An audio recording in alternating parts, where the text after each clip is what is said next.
How's it going, everybody? We got Paul, Boggie, Brighton in the house. This ought to be interesting. Good way to start the week off, no doubt about that.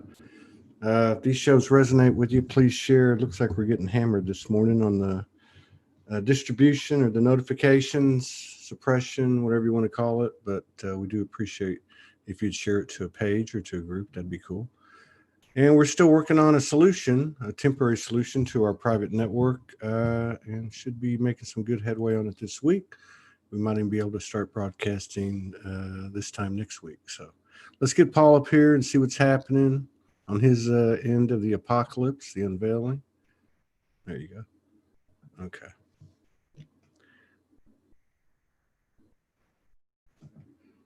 Welcome, everybody. Okay, hello, and here we go, and voila. Voila. So while you was actually playing your theme tune, I was actually doing Tai Chi to it as well, which was quite awesome. Oh, you were doing Tai Chi out there? Oh, yeah, just right there. So I'm actually at my namesake. So my surname is Brighton. Lots of people get confused. And I'm actually here at Brighton. I was actually teaching Shanine Mulan. I was teaching Shanine a little bit earlier. Well, actually, I say teaching. We ended up. I was doing lots of light language for little baby Finn, who absolutely loved it, and yeah, we had a whale of a time, and it's always good to see my dragon dog sister. And then I knew I wasn't timing, making sure getting back here, get back home wasn't going to be feasible for this. But unfortunately, I've got this brand new little mic. It was spent a couple of $100 on a smart mic system, and the sound seems to be okay and good. Yeah. Here I am. It's quite breezy out there, being in the UK, and the wave is quite strong. So you're in Brighton? Is that where you're at? In Brighton? Yes, I am right now. So right, let's have a look. So that's the old pier. That's called the Hove Pier, and just beyond it is the Brighton Pier over there. And then so I'm actually on the borderline of Hove, and Hove is quite posh, and you've got Hove, and then you've got Brighton, and there's actually a very distinctive building. One side of it is very beautiful and posh, the other side looks a bit rubbish, and that's Brighton. So Brighton's just over there, and I actually love this sort of weather. I get very charged up by the sea and the wind and the ocean. It's very good for not all qigong. A lot Tai Chi and qigong practitioners will try to tell you should never do Tai Chi or qigong when it's windy or stormy. Really? You just got to learn the ground. It's the way you ground. It's like saying you shouldn't have a house on a windy hill. Build it stronger. That's the whole point. And in this environment we are at the moment, you just need to dig in your roots. You just got to be like a bit like a willow tree, and have very strong roots, but allow the wind to blow your branches and go with the flow, and don't get knocked over too much. Don't get overwhelmed. But that's a metaphor. Somebody just appeared and disappeared in your screen back there. Yeah, well, there is it's open season population. You'll probably get some randoms coming, and it is Brighton. Sooner or later you get somebody coming. No, I mean, that woman went halfway across the screen, then just disappeared right in the middle of the screen. So it must be some type of anomaly with the camera. Here, let me put on some Merlin. I got to put on some Merlin spray. I feel Merlin in the house. Cool. So how would somebody go about? I've always been interested in Tai Chi. I've known people that have done it. I've observed it. I'm big into movement. I can understand it. And somehow innately I know it, period. But how would you suggest for someone to self-teach? Can they self-teach Tai Chi? People with egos will say no. You can. That's like saying, can you learn to self-drive or self-fly? It's like, yeah, but too many mistakes and you'll hurt yourself. So in Tai Chi, there's basics. There's certain basics. There's certain mechanics. And the whole thing of in Tai Chi, the Qigong. So when you say the word Qigong, Qigong or Kun, oh, I forgot. No, Chikung. I learned to spell one day. Qigong is like music, so it's like saying music. And Tai Chi is a style of music. So Tai Chi is a style of Qigong. It's that Qigong are different exercises, and Tai Chi is a form. So you can spontaneously dance. So can you do spontaneous Qigong? Of course you can. Or spontaneous Tai Chi? Of course you can. But I guess in this day and age, there's bound to be some powerful. It's 111 in New York City, but there's bound to be some pretty good instruction on like YouTube or somebody's website that takes you through it, But I guess I would think like with other martial art type disciplines, that there's more to it, or even yoga, there's more to it than just doing the motions. There's got to be some type of connectivity as far as the mind with the universal mind, that type of thing? Oh, yeah, definitely. I mean, one of the biggest things, even in the West, you don't see much of. So people have heard of, I'm going to flip it slightly and bring it back. People have heard of Reiki and talk about Reiki. Oh, yes, I'm a Reiki master and da. Now, traditionally in Japan and China, you do Qigong or Tai Chi with Reiki, because think of the Jedi Knights and Star Wars. They did their exercises to build up the force, build up the energy. So there were exercises that build up the Reiki, build up the Qi. Now, in Qigong and Tai Chi, exactly the same is true. That a lot of people in the West teach Tai Chi, but they don't actually understand the Qi itself. They don't understand the energy itself. And there is a form of Reiki. It's either called, in Japanese, it's Reiju, or in Chinese, it's Shundao. And that's like energy attunement or Qi blast. We normally say Qi blast. So if you think of your Tai Chi or your Qigong like an app, so you've got different apps, different applications do different things. And then the Shundao is the spiritual updates for that app. It's like you go and meditate, and you go and sit for you could meditate for long times, and you get pretty colours or a little bit happen, and then every now and again you'll get that boom, you'll get that divine moment, and that is a Shundao. That is the universe giving you an update. That suddenly you'll get this download of information, and that upgrades what you're doing.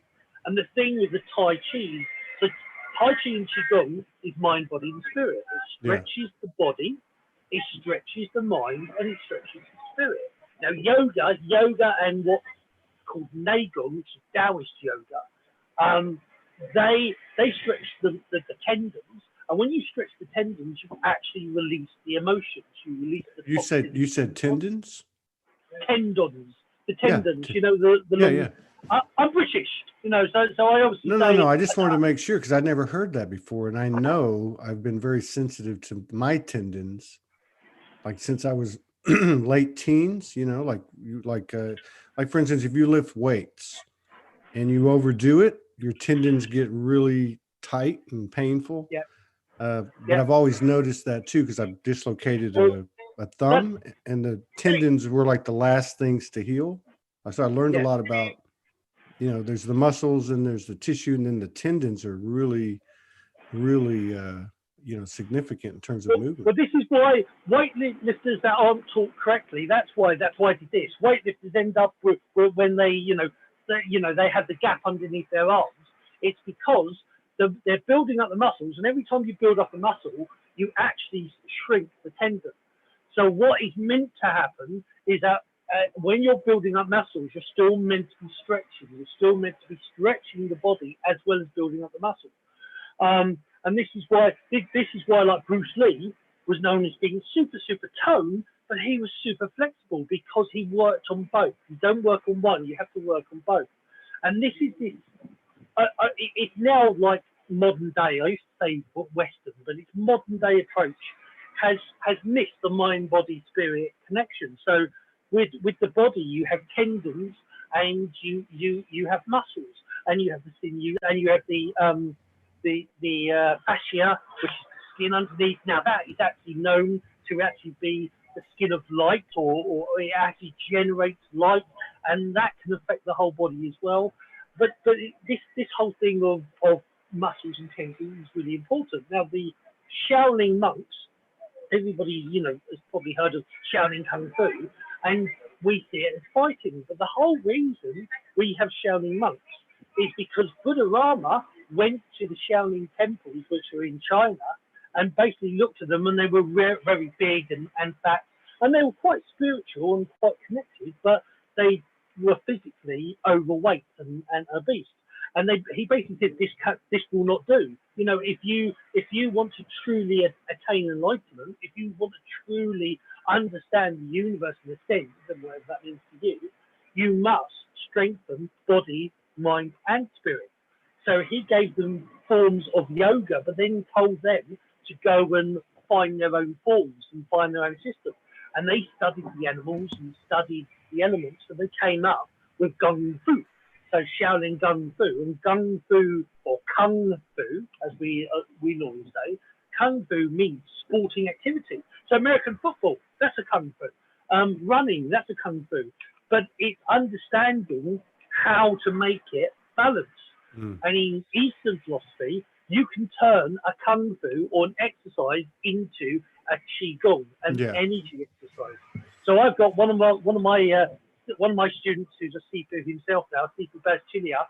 He's notoriously known for ironing. He does Qigong ironing, and he does Qigong, like washing the dishes or the clothes. That's because right. It's using the same principles in that format. So when you said about doing your own Tai Chi, that if you so actually it's being now that I'm talking to you, so it's been done. These are I don't want to say official, but these are like established traditional methods that have been given names. But you're right. Like, when I went on the streets and I started dancing in the clubs, that was Tai Chi. I was moving the energy. I was aware of the energy. It was mind, body, spirit being stretched. And then you talk about like American football. Well, I can remember in school, playing sports and going through drills and actually developing some type of, and I'm sure I wasn't the only one, developing some type of almost like an uncanny instinct, a Zen approach to it. And I can remember when I went on the streets too, that I remember pulling, because the first couple of years I did a lot of walking every day, like 5, 10, 15 miles a day. And I can remember distinctly going back into that frame of mind, of mind, body, spirit, as I was walking in the hot sun, carrying on my luggage, and in hitting a space where I was familiar with, which I guess I could cite, like say drills in sports, the dancing thing, but where you're not out of your body, but you are kind of in some type of equal balance trinity connection between the mind, body, and spirit. I would call it, like, when I was doing it, I would call it like mind over body, but it was more than that because the spirit was very much there too. That's what you're talking about. That's what you're Yeah, talking about. and it's the communication with mind, body, and spirit. Is that what people seem to forget, that is that you know it's very simple in words for people to say, oh yes, we're an energy being in the physical body. But our body is pure energy as well. Our body is, of the ancient dragon dogs, which is a form of Taoist, a form of Taoism, which is one of the things I'm actually ordained in. I'm a barefoot doctor, dragon dog shaman, drunken Taoist as well. And drunken is not actually alcohol; it's the movement of, like dancing, active. When you mimic drunken, you actually activate the adrenal glands and you activate the pineal, and it improves their flexibility. But the whole point of when you start communicating, when you start flowing with the body, and you start allowing the body to go to its limits, you realize how much potential you actually have, and you start, when we sit there very stiff and we think, oh, this is this and that is that, exercise is this and meditation is that, and Reiki, that's something else. But it's all one. It's all interconnected. It's all the same thing. My teachers for over 50 years were teaching psychics and empaths and remote viewers qigong to enhance their abilities, and to the point that they could be proficient and work for FT 500 index businesses and work for different agencies. So this, when we see that, oh, such abilities, oh, you have to be special. Anybody can be trained up to be an empath, or trained up to be a remote viewer or a psychic. Just like anybody can learn to ride a bike. You might not be brilliant at it, you can learn. And there's always more techniques. So the thing is we don't understand. Because of our society, we put limits on our own potential and our potentiality. And the truth is that when you start removing the limits, when you start seeing that there's always something else you can learn, there's always something else you can try and do. I mean, for me, like, knowing your history, you were a wandering Taoist. That was your exploration of it's as much as an exploration of yourself as it is the exploration of life, where you was wondering about going from place to place. It was like as much as the journey inside as it was outside. If that makes sense. Very good point. Far out, man. I love starting the week out this way. So really, So really, I guess innately, intuitively, we all know that chi within us. We know our energy within us, our life force. There's something instinctive about being able to connect to it, and I guess we're always connected to it. I mean, but to be in a collective awakening where there's more conscious awareness, enough conscious awareness, it seems to be developing, that we'll actually be able to, in mass, take these old practices, for lack of a better word, these ancient practices and methods, and actually apply them, as you said, like, for instance, your master would have somebody come in and do Tai Chi or do Qigong, and to enhance their ability to remote view, or to enhance their ability really in any aspect of their life, really.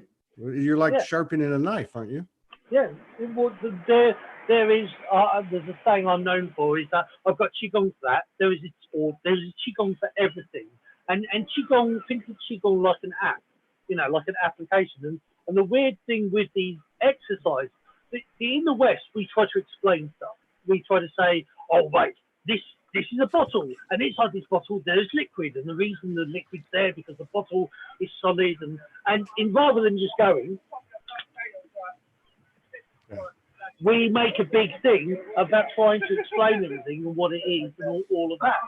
And so with the Qigongs, they are like a teacher on the next level. That Qigong will open up your body. It will enhance your energy. It will stretch your mind, body, spirit without actually saying the word. You know, the practice is what makes things happen. And you know, and it's a little bit like meditation. Like, you know, you try to get people to, you know, talk about meditation. Oh, well, explain more about meditation. No, just freaking do it. You know, it's the doing that gives you the result. And the thing with a qigong is both mind body. It's both mind body spirit, but it's both. Qigong is an energizing exercise. It's a neigong or Taoist yoga, a stretching exercise, and it's a shendong or meditational Taoist meditation. Because when you focus on one thing and forget everything else, you're meditating. Your walks, well, you talked about dancing, and if you're purely just focusing on the rhythms in music, or you're just walking and just allowing yourself just to experience whatever you experience, that is a meditation. Yes. You are meditating. That's what meditation. You know, you don't have to sit there going, "Oh, that's a form of meditation," but it's not the most impressive. It's not the not the most practical. People overcomplicate things. Yoga. What's yoga? Yoga is union. Yoga is stretch.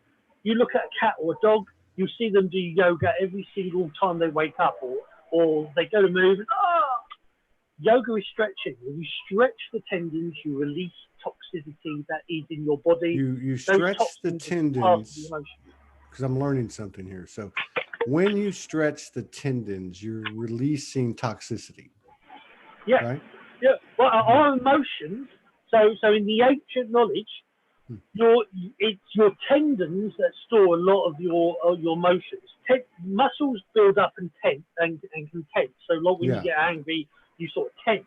But that tension then seeps into your tendons, and it's the tendons that actually store toxicity and store the negative emotions. And that's why when people stretch, like in yoga, people say it releases to a certain degree, but without the balance of the other two, without the qigong and the shendong, it can, you can go. Some people talk about doing yoga to a point where they activate their kundalini and go into psychosis. Well, kundalini is a fire that goes up the spine, but there's a water or a light that goes straight down, which in Chinese called the thrusting channel. The Egyptians called it the pillar of light, the Jedi. That, George Lucas nicked that term. The Jedi is the pillar of light. But when you have the fire, you must also have the water. Otherwise, you're out of balance. So yes, when you stretch, that's why if you sit still, you feel very stiff and achy, but also, emotionally you feel a bit stagnant. I don't want to do much. You start moving, and especially if you move and you have to stretch a little bit, it releases that stagnant energy, and you start feeling better again. So stretching and moving is what releases the cha, what I call cha.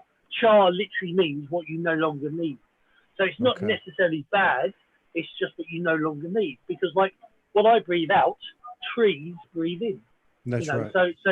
So don't see things as good or bad. Just see them as what you do need and what you no longer need.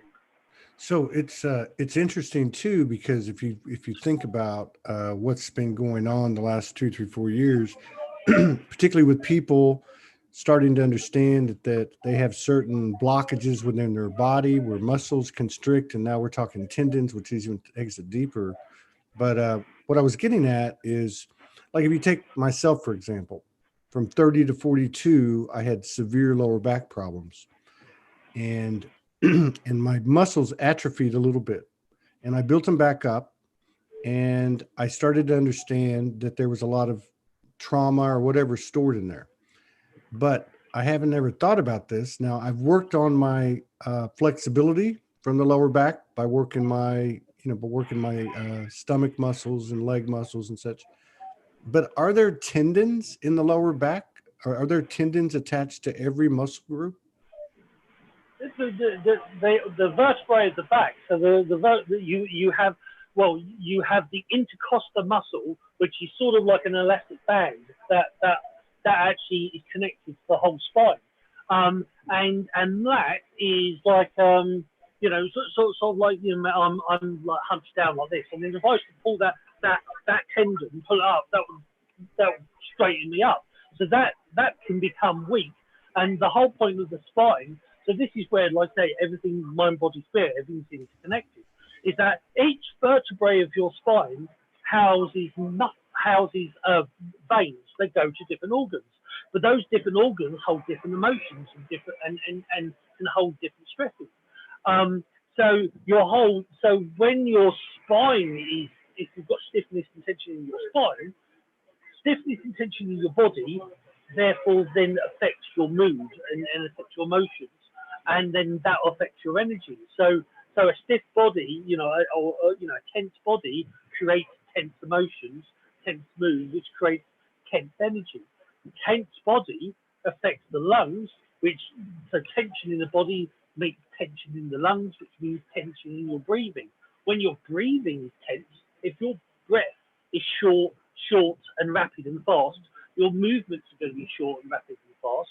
Your thoughts are short, rapid and fast. If your breath is loud and raspy, your thoughts are going to be loud and raspy, and your actions are going to be loud and raspy. So everything affects everything else. The tension in the body affects the emotion, affects the spirit. The tension in the tension in your emotional tension affects the body, affects the spirit. Spiritual tension affects the emotions, affects the body. Everything's interconnected, everything's interwoven. So working on the body is important, as well as working on the mind and working with the spirit, the energy. You can't do one without doing the other two. And so, like this year, there's a lot of, or there's increased talk about further alignment to 5D or further alignment to light body, whatever you want to call it, and that the body itself, as the core representation of the human aspects, plural, human layers, but that the body, as the core representation in the physical of that consciousness that has a physical makeup, is really starting to speak to us. And so what are your thoughts on the importance, because this is the age of Trinity, mind, body, soul. I mean, the body seems to be the last thing coming to the party. What are your thoughts on a diet, exercise, or anything that can make it a little bit easier and more graceful in this transition, or just what your thoughts in general about the body coming to the party? So with exercise, my biggest belief is I always go qigong, neigong, shendong.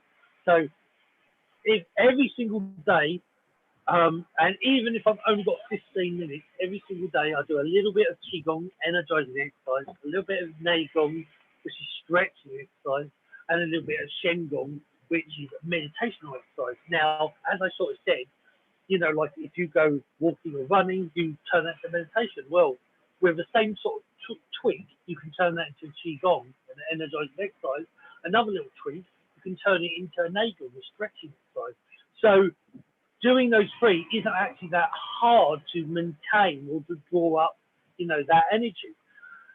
Then so exercise, exercise is movement. Let me ask you real quick on that though.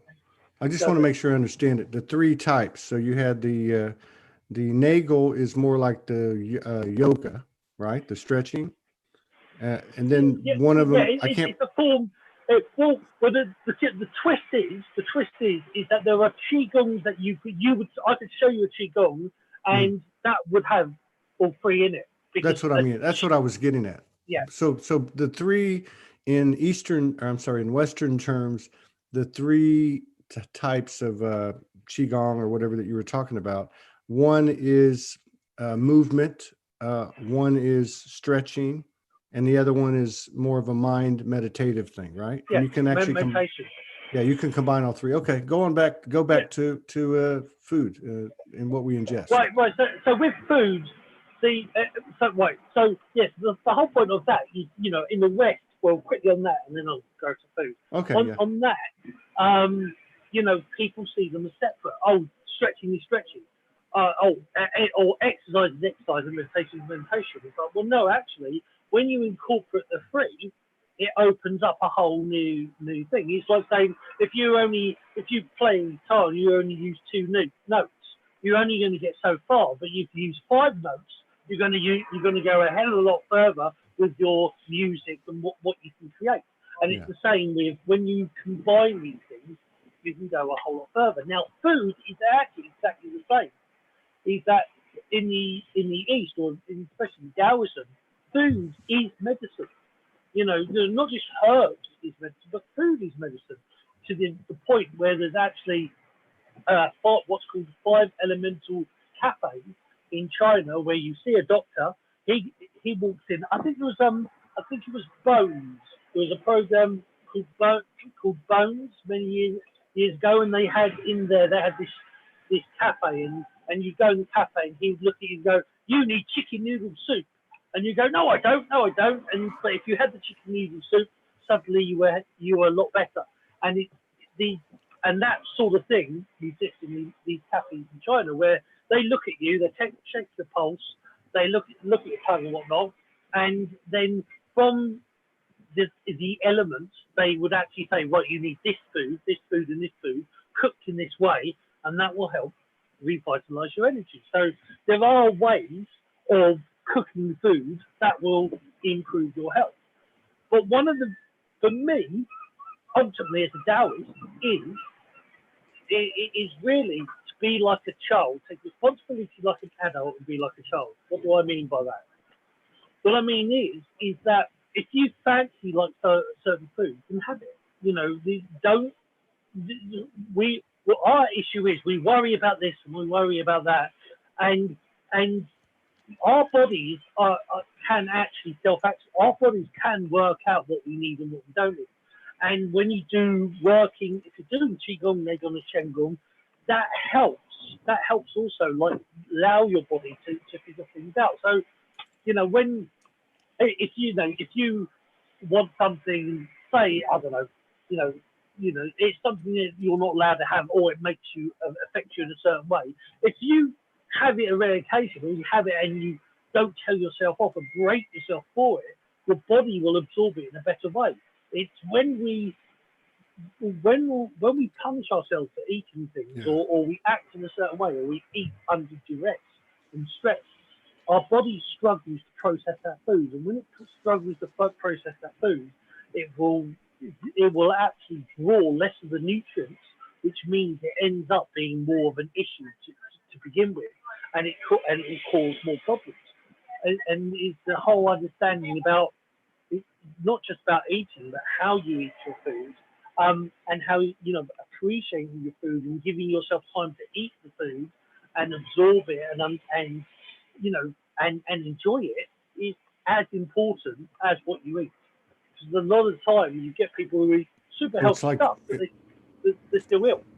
So it's almost like the thoughts that you have in conjunction with what you're ingesting. It's like that programming, for lack of a better word, that programming is actually more impactful, potentially one way or the other, than the actual physical food. Oh, 100%. If you're very stressed or angry or upset, and you're eating, especially you're eating a lot or eating very heavy food, that will be less. It'd be better to try to have a drink or something and allow yourself to calm down and be stressed before you eat. Is that eating takes a lot of energy, needs a lot of energy, and if we're in emotional upset, turmoil, a lot of the energy is being drawn away. It's a little bit like the easiest way to sort of explain it is the whole thing of fight or flight. Yeah. If you've ever heard of that, you know, it's like Yeah. if a bear comes out of the woods, you know, your body will either put you into fight mode or flight mode. So if you go into flight mode or fight mode, what happens is that the all your organs get cut off. That all the blood goes to the muscles and the tendons and the ability to run or fight, but your stomach and whatnot, the blood gets cut off. So if you're and you know, a lot of people, if you're stressed all the time, if you're really you know in a turmoil situation, you know, like some people, you know, they fall out of love or whatnot. Oh, I'm not hungry. Well, there's a very good reason for that. Yeah. Not necessarily that you should starve yourself, but there's a very good reason why you can't eat like you normally can, because your body's actually cutting off the motion. So what you need to do first. That's true too. Like with that's true too. Like with certain people. Like if I think about certain people, and I won't that certain food was served in the environment of those people, it brings a certain energy back to me. It's weird. Almost like I don't want to eat it because it reminds me of, but anyway, I was going to ask you, what are your thoughts on what's happening now, present day, in terms of the body? What I'm talking about is, and I know I'm not alone, even if I just look at the last week, the amount of food that I've ingested has been broken down, cannibalized by the body, whatever you want to call it, processed by the body at warp speed. And I'm noticing these, not extreme, but I'm noticing certain, I don't want to call them symptoms, but certain characteristics, new characteristics, or that's very obvious to me that my body is processing stuff at warp speed. You know, metal taste, change in the urine, fatigue, going to sleep with a full stomach, waking up and it looks like I hasn't eaten in, you know, like I haven't eaten in 2 weeks, being able to, and sometimes not eating, not sleeping. I mean, is your body, with all the training you've had, are you noticing anything, any changes in your body, which I guess would, you know, theoretically would be along the lines of the transition of the carbon-based body to the light body, or going into 5D or whatever? Are you noticing anything in your body? Yeah. Short answer, as Boggie was said, short answer is yes. Yeah, the energies that are coming through the planet will affect everybody anyway. You know, that's what happens, and the energies shift through, and we've got a passerby now. And as the energies shift through, it affects people's bodies in different ways. So yeah, you will notice that, you know, you'll start processing food in a certain way, or as you say, you know, you were hungrier than, you know, you ate a lot, but still through the night your body seems to somehow process that really quickly. That happens through different ways that the body works, the different effects of the body works. Bye there. Yeah, bye. So I passed by. I thought he was going to play a song for a second. Well, I could ask him to if you want to, but then I'll never get rid of him. This is Brighton. You have to expect interesting things to happen in Brighton. Yeah. Yeah. So the Taoist approach. So the Taoist approach is that keep doing the work, keep doing the qigongs, keep doing what you're doing, and you know it will sort itself out. It will work itself out. The thing for me is always there is no good or bad, there's just is. So as these things happen, I don't get, oh my God, oh, you know, why is that happening? Oh, panic. It's like I just allow the process to happen and allow it. I mean, there are interesting things. I remember like hearing like you and Morgan, you know, having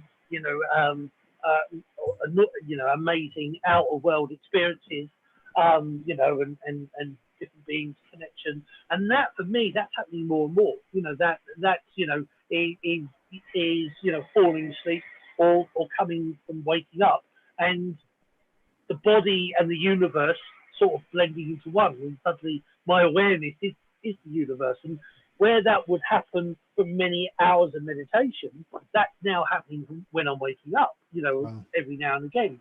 So, yeah, and science will tell you that we are being bombarded by different energies. So it's coming through. We've entered this cosmic belt, which according to the ancient knowledge is the golden race, the golden energy, the golden age. We entered it around about 2010, and we're fully immersed in it now. And something like that, when you think of everything's happened the last couple of years, people waking up more and more. What's happening this year. If I said to you, even last year, if I said to you, this is what's going to happen, you would have said, "Shut up, Boggie. You That's are right. controlling. That's never going to That's why happen." I'm wondering about what's going to happen next year. Yeah, no, you're right. That's a Well, great point. Nick.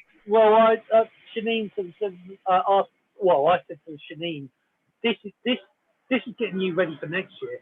Is that next year you're going to make this year look like it was easy. Things are definitely going to open up. I'm not going to say exactly what, because I don't actually really know, but I knew something big was going to shift. Yeah, we gotta. Let's come back to this one. I wanna just say a quick thank you to everybody, really, for your love and support and contributions. Allow us to keep doing this every day. But Bella Improvisio, thank you for the package that you sent with all the Mother Earth herbs in it. She sent us packages and packages of herbs, and very nice. Thank you very much. So, and also a few other things like a couple of dragon eggs, which I thought were really cool. Yeah, I've got them right here. So I wanted to ask you a couple of things. You're already kind of ahead of me, so we must be in telepathic connectivity. Uh, in Todd, I know nothing. I come That's from what I Barcelona. say. That's exactly what that's you know what? I'm happy that you said that. We connect every night. There's a lot of stuff going on during the day and at night. To me, first and foremost, it's always what's going on with me in the universe, because that's really all there is. And if that's solid, then everything else, I guess, will have a great chance of being solid. But one of the things that keeps coming back to me is what you just said, and not being cliche about it, and not being like trying to be like some type of wizard. But the truth is, I don't know shift. The more I learn, the more I experience, the more I realize that there is a huge, powerful truth and reality and opportunity of maximizing potential by not saying it, but actually being in a space of I don't know shit. I don't know anything. How do you feel Yeah. about that? Oh, 100%. I've always it's almost a boggieism. It's one of my sayings. I'll say a load of stuff and then I'll go, hey, what do I know? And people I've had in the past, people go, oh, oh, you'll put yourself down, and it's like, no, you Yeah. don't understand. The whole point is when how the ego works is when you start holding on to stuff, you start valuing it, Yeah. it will start slipping from your fingers, or it'll start getting heavy. It starts burdening you down. So Yeah. when you try to be like a scholar and know all this stuff, how can you you say to me, Boggie, take the whole ocean. How the freaking hell with my hands am I supposed to grab all of that? I can Yeah. take a portion of it Yeah. and then take another portion and another portion, but how am I supposed to grab the whole ocean? And the whole point is that the universe is so immense.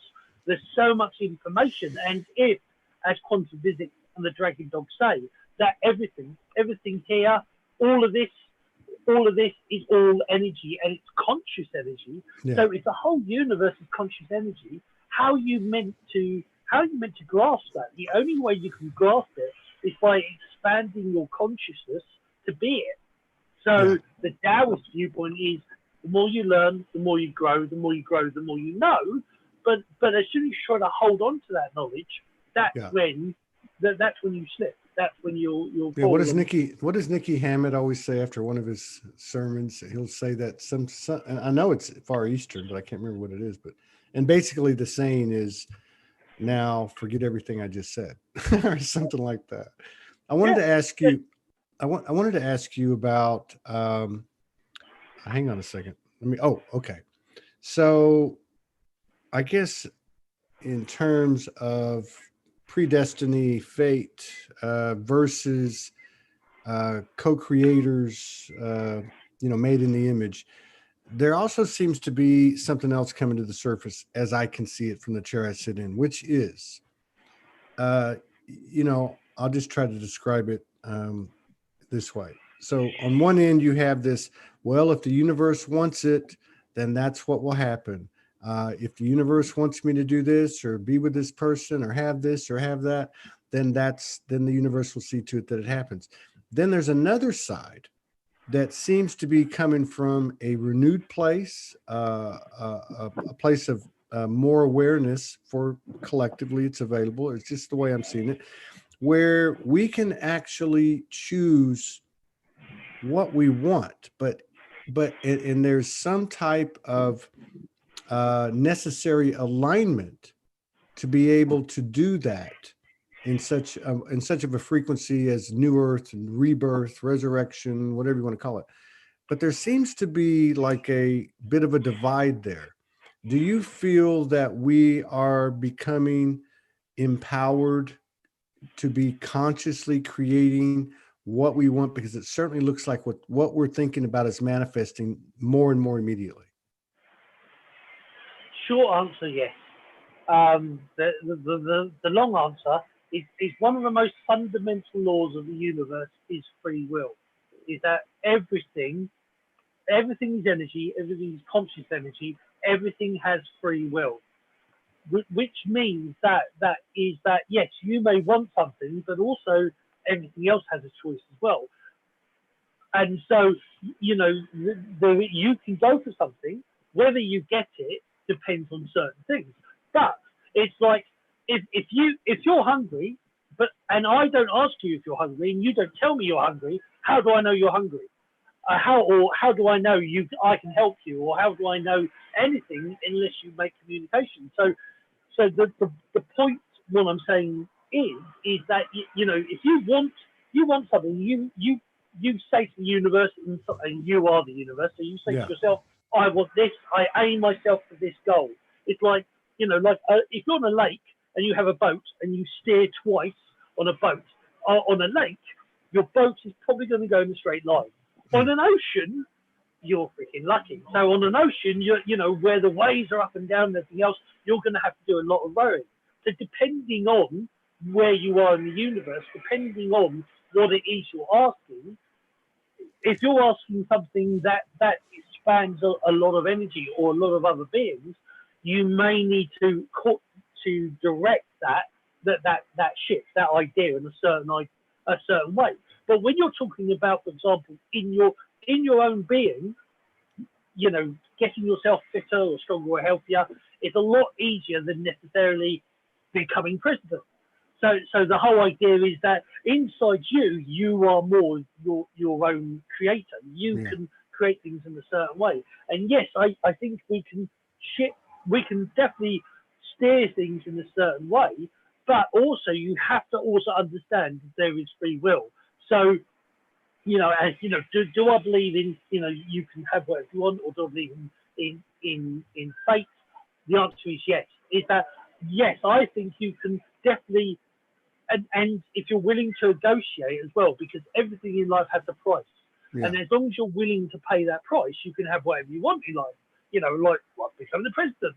But what you have to sell, who you have to trample on to get there, is, are you willing to do that? Yeah. So I definitely feel that we can definitely create things, but it's understanding that there is free will, and it's understanding what that we have to physically do. We can't just say, the pier is 25 minutes away, and if I'm just saying, I want to be there, well, you can't help me. And if I don't walk over there, I ain't going anywhere. So I have to do the physical effort. And I think that's the thing for me, when people complain about, pollution in the world or this or that, the other, is like, you have to understand governments, stop asking other people to do stuff. You're going to have to actually find people that want to do it with you and can create the communities that will help you get it. Yeah. You can't keep wishing, even with manifestations. Manifestations, there's still chi. Chi is physical vitality. You still have to do something physical. You know, if I want, if I want that water, if I don't grab for that water will stay there. Yeah. And if behind that you grab for that water, there's more than just the intention of quenching your thirst. There's the intention of feeding your body, and there's other stuff that you're putting into motion through that physical action. I want to ask you about. See, and there's no right or wrong answer. I've never asked anybody this. I've heard it. I've read around the fringes of it. But in regard to the subconscious mind and the higher self, now you're talking about, you've got to tell the universe what you want. Well, we're starting to understand that we've always been telling the universe what we want. We just weren't conscious about it, So now we're starting to understand, hey, we can make this as beautiful as we want to. But there's also, some strong argument, strong data and evidence of the power of the subconscious, in that the subconscious is programmable, that the subconscious, if you're in a state of lack and you're attaching too strongly to earning $1 million, that it's going to recognize your fear of not having the million, so you know what I mean? What's your take on the subconscious, number one, as a standalone, but also number two, what's your take on the relationship between the subconscious and let's just say our non-physical layers of consciousness? Okay, so the short answer is yes. The boggy answer is so the conscious, and my viewpoint on the conscious and the Taoist or the ancient knowledge on the your consciousness is that your consciousness is the size of the universe. So it's the size of the universe, and you're trying to cram it into this tiny, weeny little planet, in this teeny, weeny little body, in this teeny, weeny little galaxy, in the whole universe. So the meaning, so when we talk about higher selves, to me, and the ancient knowledge, you're talking about yourself. It's just that there is so much of you that only some of it can fit into this body at this time, and the rest of it is seen as the aura, or seen as but the rest of it hangs on the outside. So and part of, like we were saying about the ascension is actually realizing, expanding your consciousness more and more, realizing that you are not your body. That because in actual fact, in science, is they're now saying is that you don't even think. They don't think. We think in the body.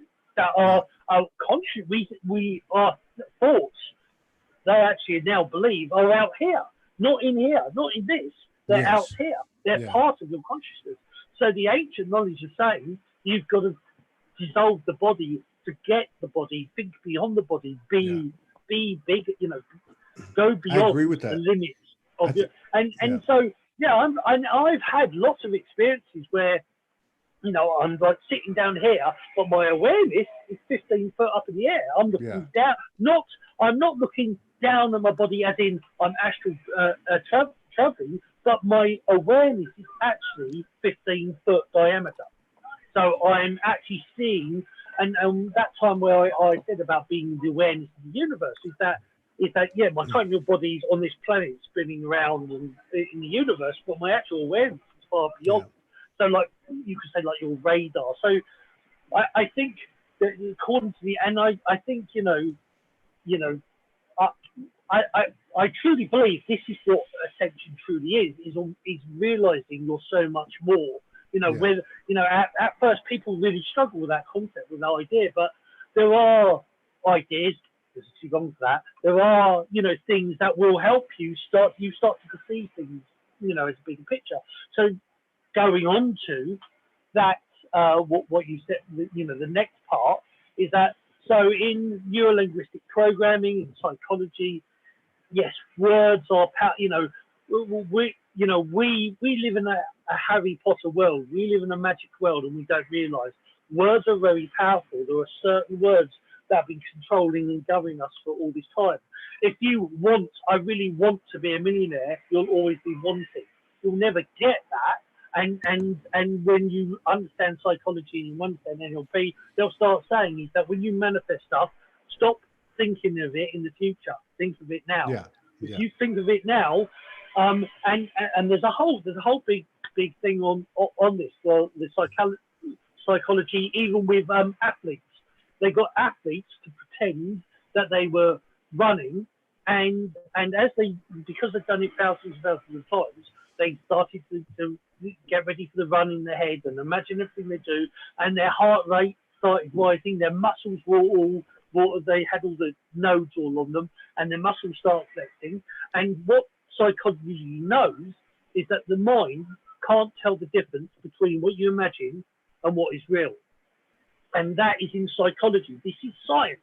Yeah. And quantum physics goes even beyond that. Quantum physics is saying is that the observer, you, affects reality. Is that right. When they were doing experiments with the atoms, is that they all said they did the split experiment, the split light experiment, and when they did it, they had 15 different answers of what was going to happen. 15 different scientists. They all went off and did the experiment, come back, and they all said, I was right. And so, well, how can we all be right? So they all did each other's experiment, went back, come back. Yours was wrong, I was right. They realised that the observer affects experiments, which is why we have blind case studies and double blind case studies, because when we do experiments, if you have a certain viewpoint, you think something's going to happen in a certain way, you can affect it. So this is knowledge that's been there, but for some reason, like the whole Harry Potter world, it's kept secret. We're told to forget it. We're not realising the power. Placebo, nocebo. Look up Bruce Lipton. Look up Joe Dispenza. What you think and feel affects your physical health. That's it. If you take a sugar tablet and say it's real, and it's going to cure my whatever it is, it will do it. If you take the real thing and say, oh, this is never going to work, it won't.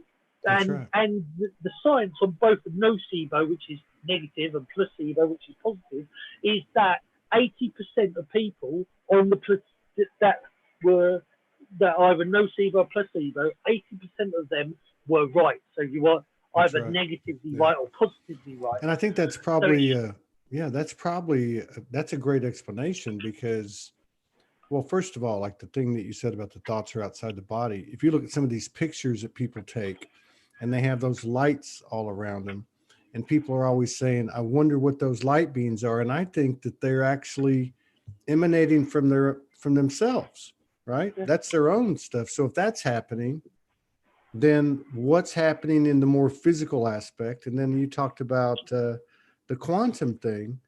I mean, think about it. This is what you're talking about. And this is what's being proved out, is as we see things, so to speak, as we think we see things, or as we choose to see, as we choose the thoughts of how we judge the situation, whatever, that's what we're going to have. And what is more pivotal or more important or more influential than how we look at ourselves? Because if I look at myself, for instance, as inadequate, or adequate, or whatever it is, and it's not bullshit, and it's straight up, I mean, that's a powerful thing. I will be that. Yep. And don't forget the mass as well. The whole thing of mass consciousness is, and the I've talked about this 100 times on my show. Is the FBI did case studies back in the 90s and the early 2000s of 2,000 people in their second to last experiment was 2,000 meditators in Washington State for a weekend, focusing on peace and love, and they dropped the crime rate in Washington by 25%. For no apparent reason, the crime rate dropped by 25%. That FBI case studies, look up the FBI files, you will find that. The other experiment they did was 7,000 people doing the same thing over a week, and the crime and acts of terror of globally dropped by 80%. Yeah. Now that was back in the 2000s. So what's happening right now? What's happening globally right now? We're all in fear. masked up, having our, being discommunicated. What effect is that having into the planet? What is that? And so, it's this thing of, we've got to wake up, not just wake up as in, realizing our consciousness, but wake up in, look at what's happening, look at what you're saying, look at what you're doing. And the most important thing is that before you can affect anybody else, you have to affect you. Yes. Like I say, you've got to heal yourself, you've got to charge yourself up, or at least put yourself on that path, and then you can help others. And that's the whole point. And it was interesting back in the past when I used to talk about focusing on yourself and healing yourself. People say, "Oh, that's selfish. You're being selfish." And you're the most important person. But at first, like a mum, if a mum doesn't look after herself, how can she look after her children? How can she look after her baby if she doesn't feed herself and clothe herself and protect and look after herself? So we are very important, and then our community is very important. But it's all about realizing that everything's interconnected, and rather than complaining about what you've got, focus on the positive or what you want. Steer that ship in that direction. Focus on the things and focus on the positive stuff, then rather than keep focusing on the negative stuff. And again, look at our society. Why is it we always why is it newspapers only want to sell fear?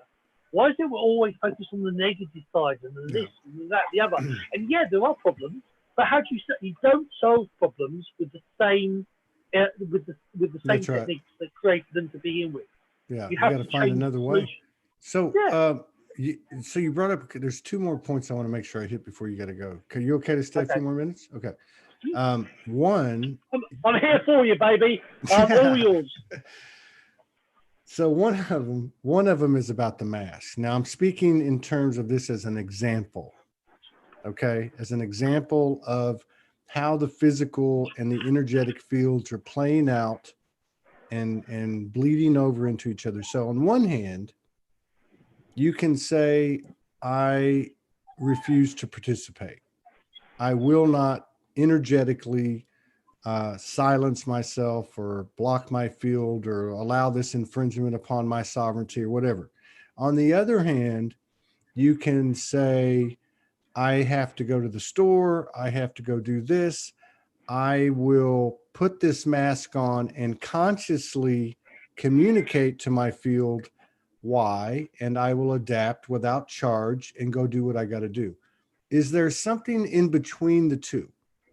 Or is there anything you can add to the two? That looks like one of those things that the male dancers put on their bits when they dance.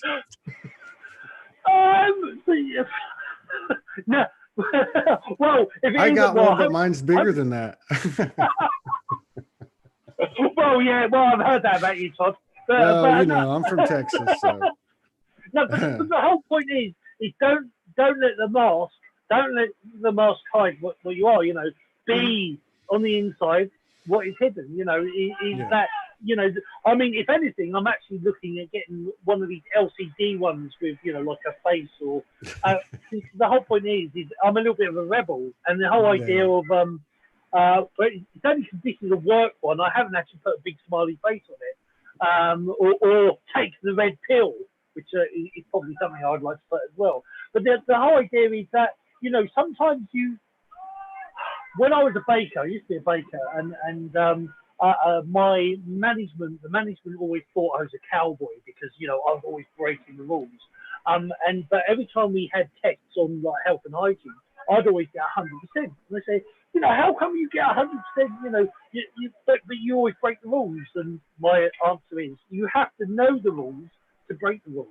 And and in our society, you can bend the rules, just don't break the law. Is that learning that if you've got to wear this, then wear it in a certain way, or wear it with and keep yourself positive on the inside. The worst thing is touching this thing on and then living in fear. Same as eating, like you were talking about earlier. Eating, it's what you're programming with what you're ingesting. This is basically the same thing. So the other thing that I came across last night, which has been building up, right?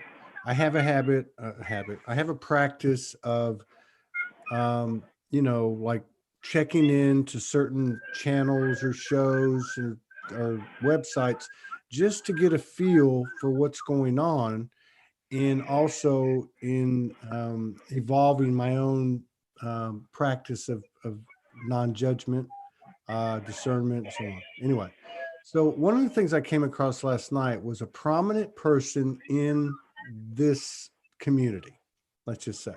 And I would say the community being light worker slash disclosure slash conspiracy, this whole big piece of pie, that has a lot of credibility and kind of gives an update as to what's going on out there. And I was in this mode of thinking of, okay, there's certain things that are not going to be in my field. I can be responsible for myself. Do I need to know what's going on? Do I need to make a judgment? And because I'm going back to the quantum thing you were talking about earlier, if I start to get polarized by something, then I'm increasing the embodiment of that in my experience and my brothers and sisters. So I guess where I'm going with it, at what point, if any, do we just choose what we want in our experience by choosing what we put before us? Are we at a place where we can do that? Is it something that should be done? I definitely think it's something that should be done. I mean, um, so I so I don't watch TV. I have enough things, awesome people to watch like yourself, Shanine Mooland. I'm Mooland. just Mooland. Mooland. I got it now. Took me a while to learn it. It took me a long time to say Shanine. Now I got it. Well, anyway, but there's, right. So metaphorically, so if you're walking down the road and you're looking about everything else around you, and you go to cross the road and you're still looking at everything else, you're going to get hit by a car. So, you should. So if if you're going to a location, or if you're going somewhere, yes, mate, you should watch the news, see what's happening in that area. Yeah. Or if something's going to immediately affect you, yes, you should maybe focus on it. But again, just like wearing the mask, take that information and don't let it affect you. Especially if apparently, according to Todd, this is his grief. So if you're going to wear Todd's grief in your face, make sure it doesn't affect you. But that's the point. Is that information is information. Oh God, that was funny. Well, one of the things in my life people have said about oh Boggie, can I give you advice? And I always say yes. And then later they say, but Boggie, you didn't do what I said. I said, yeah, but it was advice, not command. And it's the same with information. You take that information and you can observe it, but do you let it affect you? Do you if you're triggered by it and triggered by it in a negative way, and it doesn't actually help you in that situation, then should you really be watching it? Should you really be?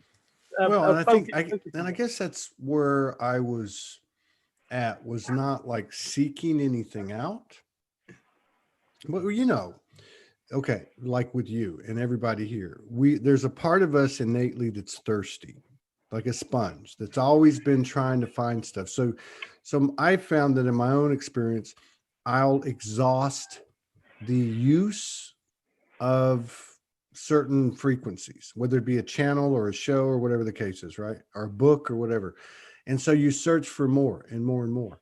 And I guess what I'm saying is, what I kind of got to yesterday was, if I'm observing this, whatever it is, over and over and over, then it's going to be reinforced whether I get charged by it or not.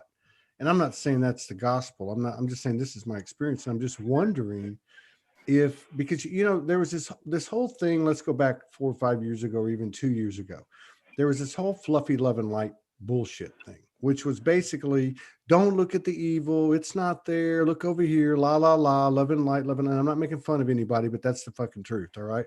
Then there was these people that came barging in the other door and said, hey, there's this conspiracy stuff, there's this disclosure, this isn't fair. Somewhere in the middle, there's got to be a place where both worlds exist. And Yeah. I'm just wondering, how do we expand that middle ground?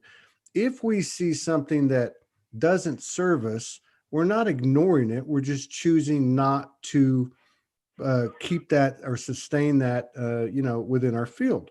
Yeah. I don't know. I'm just grasping here, but what are your thoughts on that before we get Yeah. out of here? Well, similar to, like what I said with, like, the whole thing of advice, so you see that information. Remember, whatever you observe, it's down to you what whether it affects you or not. There's this thing of, that person was aggressive to me, and that's offended me. Yeah, but you're only offended. You choose to be offended. Like, people.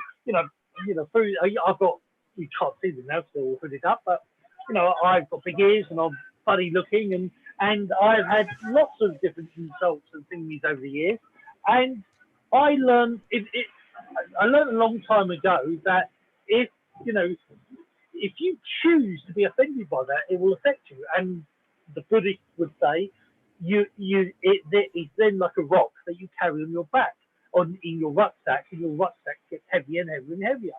So the whole idea is that you can see things, and if you can do something about it, then do it. If you can't do anything about it, there's nothing you Yeah. can do. But the important thing is not only there's nothing you can, honestly, if there's nothing you can do, there's nothing you can do. But getting upset about it, Yeah. And that's, is actually yeah. draining you, and you're actually giving it energy. That's Yeah. the And thing. that, That if you get yeah. sparked by it, that actually causes a problem. See, and Not I just for think, you, but the universe yeah. itself. And this is what I'm talking about here. This intersection between the higher aspects, multidimensional aspects, sacred wisdom, knowledge, whatever, and this experience, the experiences we've had in our incarnations that have led up to this summary life. And so this is a great example. So, and again, we can use a person, or we can use, like the example I gave a minute ago, watching a channel or whatever the case is. Now, so if I have a situation like you're talking about, and and I run across someone and they do something inappropriate, or they talk bad about me, or they try to destroy me, whatever the case is, the way I look at it is, if my energy field is altered, or something in my field changes to the point where it's detrimental to my growth, or blocked, like you used the term. I think there's a difference between saying, I don't want this in my field. I love it unconditionally. I move on. But I think what's happening now with these deep energies coming into us, going in deeper and deeper to remove these imprints or expose these imprints that were within us, is we're starting to realize that sometimes when we, out of mind, out of sight, we ignore things, and it's not to our benefit because we haven't cleared it. And even though we might say, oh, I don't have any problem with so-and-so or so-and-so, but still there's a part of my field that's been blocked. It's been clogged up, like those tendons that you were talking about earlier.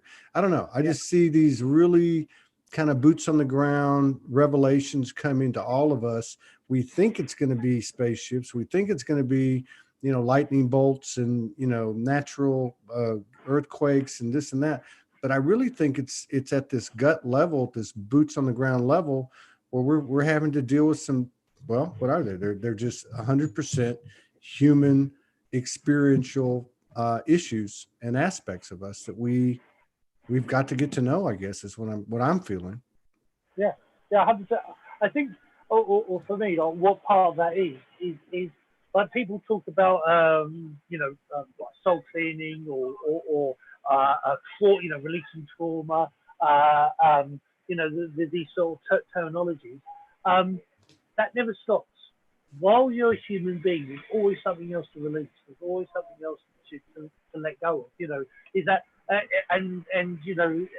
like Taoistically, if you've got an ache and a pain, if you've got pain somewhere, an ache somewhere, that's not old age.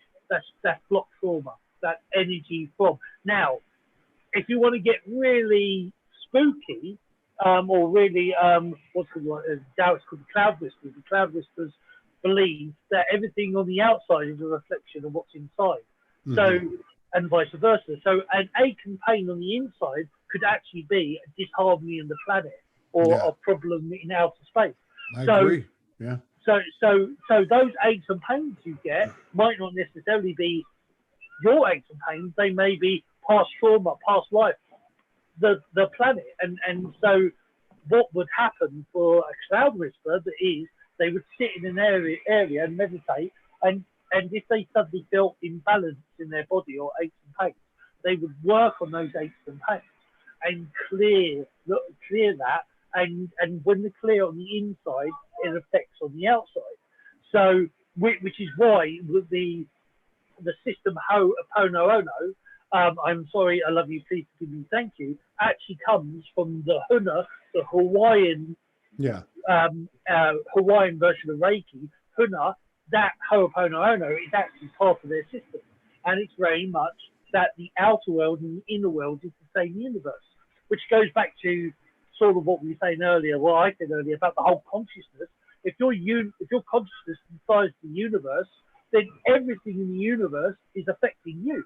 Yeah. Now, everything is connected to you. So, and you know, you when we talk about the problems in the world, well, you experience them. You could be experiencing them as a pain in your back, or a pain in your ear, or an itch on your nose. You know, is that everything that happens to you is not necessarily something down to you. It can actually, everything is connected to everything else. And so in that way, that you could say, well, there's nothing I can do on the outside, but it doesn't mean that you can't go home and meditate on it on the inside, or do work on it on the inside. And in essence, that's what Qigong is all about, and Neigong and Shendong is that working on the inside affects the universe. So you might not necessarily be able to physically do something, but working, if everybody works together and helps, if I say, I alone couldn't take the ocean, but if everybody helps, we could possibly do it. It's the thing of working together in one way or the other, whether it's on a physical realm or on an emotional, spiritual realm. Yeah. Like I said, the FBI case, those are legitimate case studies. 7,000 people meditating over a week affected the general crime and acts of terror by 80%. And that, whether you like it or not, it's fact. It was there. The FBI did it. So we are far more powerful than we imagine. But it's absolutely. That's the only thing. That's the only thing relevant to any FBI study, in my opinion, is the fact of what they're hiding, and they being us. But the thing is, I know this is just we seem to be getting to a point now where every single thing is being questioned within our own field. Like every single belief is being questioned and challenged to get us to a point of what do you want? Like, who do you want to be with? Where do you want to spend your time, and what passions and collaborations and co-creations? I mean, but everything has to go. Like everything has to go, which is what I love about what you talk about, like, for instance, with food, because everybody's on their own trip. Everybody's built differently. Everything is a metaphor. Everything is not as literal as we think. If I eat something and you eat something, and it's the same thing on the superficial, it may not be the same thing on the energetic level. You may have a different energetic makeup than I do, or maybe I had some trauma that you didn't have, or you mentioned Ho'oponopono a minute ago. I have to go do some work on Ho'oponopono because I stopped using it years ago. I used Morgan's Invocation, some other things. But the reason I stopped using it was because the last time I used it, as I was driving down a freeway at 70 miles an hour, and I had someone in the back seat who was very angry, I started doing Ho'oponopono, and they started poking me in the head with a cane, and then grabbed the back of my head and bounced it off the ceiling in the car as I'm driving down a freeway at 70 miles an hour in Houston, Texas. So this is what I'm talking about. I'm making a joke, but that incident You look at Ho'oponopono, I haven't used since. But if you didn't do Ho'oponopono, maybe you might not have been here. You know, that might have been the thing that kept you from. Well, no, I did the Ho'oponopono out loud, and it upset the person, so they started poking me with a cane. Then they grabbed my hair and started bouncing it off the ceiling. But I'm making a joke, but this is where I was going with it. So you have this, in this case, you have this Ho'oponopono thing. You have an individual that I had conflict with. You have another individual that observed, and there was imbalance there because of expectations or whatever the case is. So I actually have these 3 or 4 things out of one incident that are coming to the surface to be cleared again. And like you said earlier, as long as we're in these bodies, there's always going to be something. And yeah, you know, I'm going to miss this place when we leave. I'm going to miss it. I think I want to hang around, you know? Well, I got Qigong for that. So. Yeah. I got you. But you know, I think, you know, I actually say, you know, there's this thing of in the ancient knowledge and the Taoists are part of that as well. They talk about the whole point is to is your mission of sorts is to be everything, is to experience what it's like being an atom, to like being a mountain, to being an ocean, to being a piece of poo, to being a flower, to being a bird, to being a human being, to being a tyrant, to being, you know, to being a slave master, to being a slave. Your mission, your goal is to experience everything. And even when I was very young, I said, yeah, I've done it. I've done it all. Went back to the Tao, got bored of there, and come back. You know, it's like, you know, because like the whole thing of if the Tao, if everything is perfection, and where this place is so much imperfection, and there's so many different things to experience, is like, you know, and so I find it so strange that everyone say, oh, I can't wait to leave, I can't wait to leave. And so why? Because if you always had Christmas, you get bored very quickly. That's right. You know, if everything's perfect all the time, you get bored very quickly. So you want. That's how we ended up here. That's how we ended up here. Exactly. Yeah, because we got bored. We were all one big light up there with some beautiful music, and everything was in perpetuity, perfectly. Yeah. And then somebody said, man, let's push the envelope. Let's go see what happens. And that's the other thing that I'm coming to. I got this last night. Like I was laying down with Morgan, and I got, you guys are in the womb. And I said, okay, well, what's the womb? They said, well, the womb is you've given everything up. You've surrendered every belief. You're in this space of unknowing. You don't know what's going to happen.